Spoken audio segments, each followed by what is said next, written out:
రక్షకుడును మన ప్రభునైన యేసుక్రీస్తు నామంలో మీ అందరికీ హృదయపూర్వక వందనాలు. రోజు దేవుని వాగ్దానము హెచ్కేలు గ్రంథము 10వ అధ్యాయము 4వ వచనము.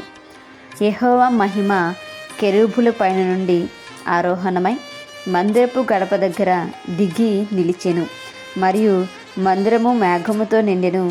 ఆవరణమును యెహోవా తేజో మహిమతో నిండినదాయను. హల్లెలూయా. మరి ఇక్కడ మనం చూస్తే హెచ్కేలు గారికి కలుగుతున్నటువంటి దర్శనము మనకి కనిపిస్తూ ఉంటుంది.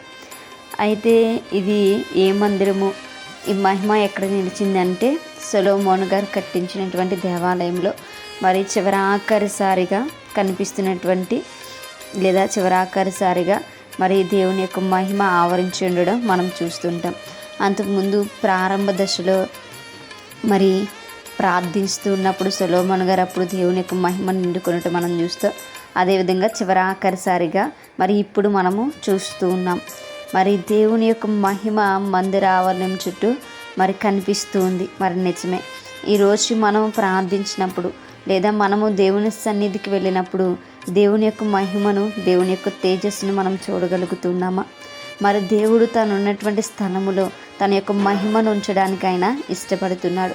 ఆయన మందిరంలో ఆయన తేజస్సు ఉంచడానికి ఆయన ఇష్టపడుతున్నాడు.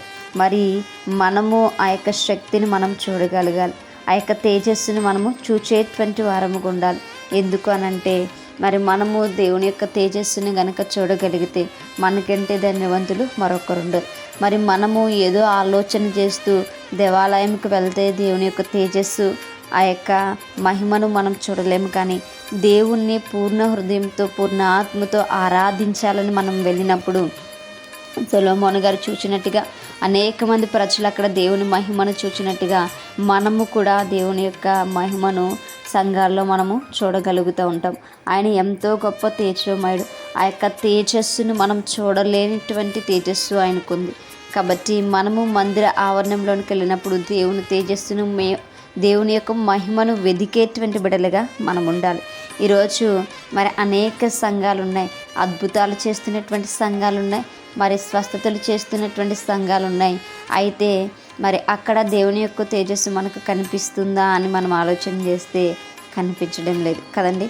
మన హృదయము గనక పరిశుద్ధతతో ఉంటే, మనము గనక దేవుని చూడాలని ఆశ ఉంటే, మనము ఏ సంఘములో ఉన్నా సరే దేవుని యొక్క మహిమను మనము చూడగలుగుతాం.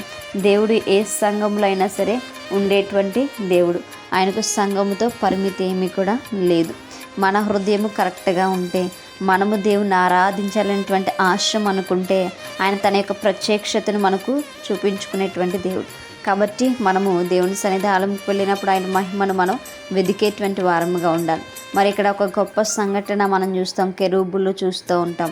మరి కెరూబులు నిత్యము కూడా దేవుణ్ణి ఆరాధిస్తూ ఉంటాయి కదా. మరి మనము కూడా నిత్యము దేవుణ్ణి ఆరాధించేటువంటి వారముగా ఉండాలి.